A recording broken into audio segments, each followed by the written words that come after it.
I'm Jack Ruston, welcome to Ruston's Boneyard. Now, I'm aware that in a lot of my videos I talk about breaking down foreribs or using forerib fat caps for ground beef or making tallow. And I thought I might just show you how I actually do this. Now, I'm not a professional butcher, but this is what works for me. So I buy these whole beef foreribs. Let's have a look at how we deal with a piece of meat like this. Now, in the middle here, we've got the ribeye.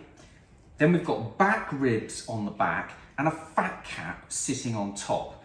Just cutting away any little membrane that's on the outside of these back ribs. Sometimes we can get under the membrane and hold it with a piece of kitchen towel and just rip a big section of it off like this. We just want to use the tip of the knife and try to take as little of the meat away as possible. It's really great, that meat just under this. So having just tidied up that little bit of membrane on the back of these back ribs, what I'm going to do is actually remove the ribs themselves. All we need to do is just pull them slightly away from the meat and then just use the tip of the knife, hold it like a dagger, and just very gently pull it across here, keeping it touching the bone all the way down. The more contact you've got with the bone, the less likely you are to be wasting the meat underneath. So just keep pulling it away and keep cutting all the way down to the bottom. Don't try to go too much at once, just literally touch it across. And you'll reach a bit where the bones kind of jut out and you have to slightly start wiggling the knife in a little bit just to get around them. As you go down here, keep pushing those bones away, keeping the meat as much as possible on the joint. Down, down, down, and then there comes a bit at the bottom here where we're just wiggling around bones and taking those back ribs off. If you get a little bit of gristle, you just need to work around it. There we go.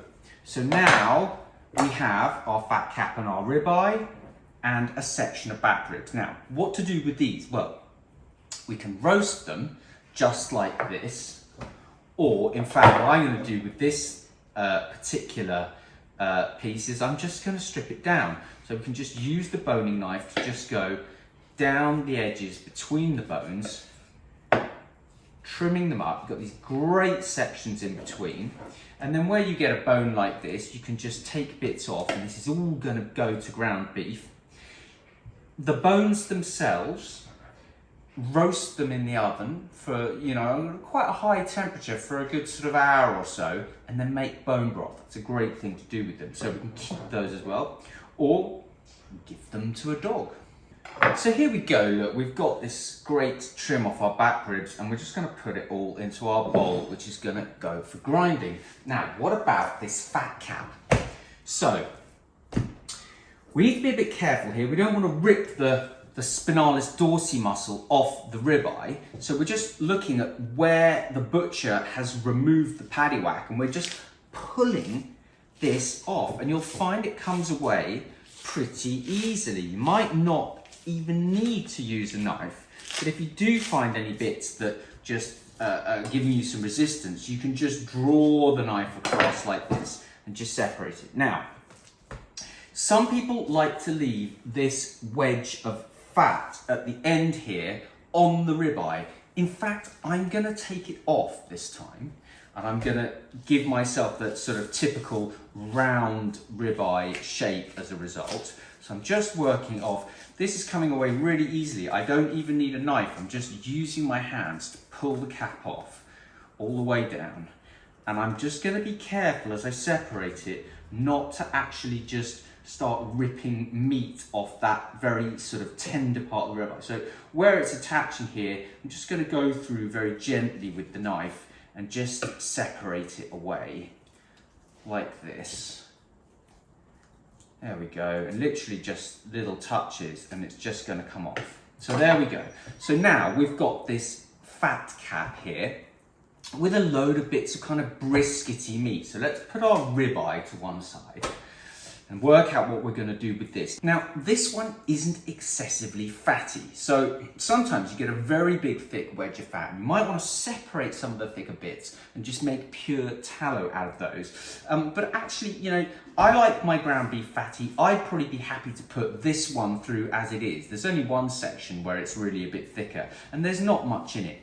Now, that said, there is this nice wedge of this sort of tip of the ribeye here, and that bit is amazingly delicious. It's a little bit of a shame to put that into ground beef, unless we're really short of meat.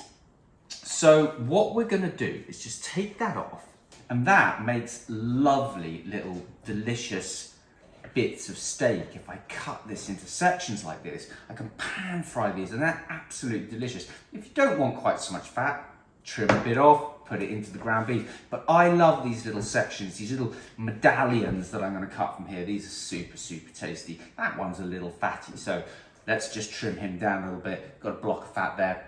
Put it into the grind or make tallow out of it.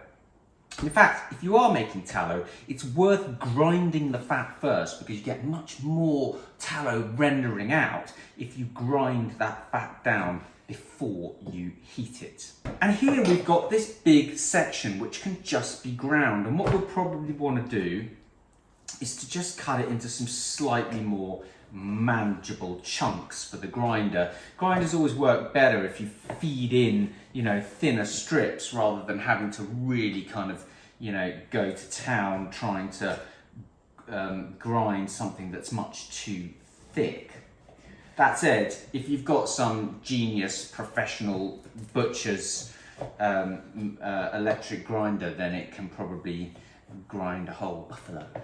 Now, another great thing you can do with these bits of fat cap, see this, if you cut this into chunks, for example, you can make amazing stew out of this stuff. This is ideal stuff for braising. You can make the most delicious kind of braised beef. You can do it in a pressure cooker or just in the oven under stock. You know, put it in a casserole with some mirepoix veg, onions, celery, carrots, a bit of garlic, some nice herbs, a bay leaf. It's going to be absolutely amazing. So yeah, look, this is an example of this piece of pure fat off here. You know, if you wanted to make tallow, this is the stuff to reserve and just do that. I'm quite happy to put this through my ground beef. You know, I can always add a little bit of lean ground beef just to change the fat percentage if I need to, but I like the really fatty stuff. What else have we got here? Well, we've got our ribeye joint. Now, what I'm going to do with this is just take the outer section off. I'm just going to square it off there. I'm going to keep that for the grind. Just these little slices. You can just pan fry these bits, but what I'm doing is just squaring it off nicely so that this then becomes a beautiful ribeye roasting joint. You can do it in 2 pieces, you can keep it as a whole piece, or you can cut it into thick steaks, whatever you want. Delicious. So this stuff I will now grind down to make my ground beef. So here we go, look, I've got this glorious ground beef here, loads of it from that joint. And I actually separated some of the fat and ground that separately just to show you, so I can make tallow from that, or I can just mix it through here as I wish. Now, this ribeye, you know, what are we going to do with this? Well, you know what I think I might do? I think I might take half of it as a roasting joint for the family. So I'm going to vac seal this piece as it is. And then this piece, I think we'll do this as a couple of, let's say 3 thick ribeye steaks. 1, 2, and 3. They are really meaty. Lovely. They're probably sort of 400-500 grams a go. Look at that one. Sorted. So that is how I break down my beef ribs. Keep cooking, you guys.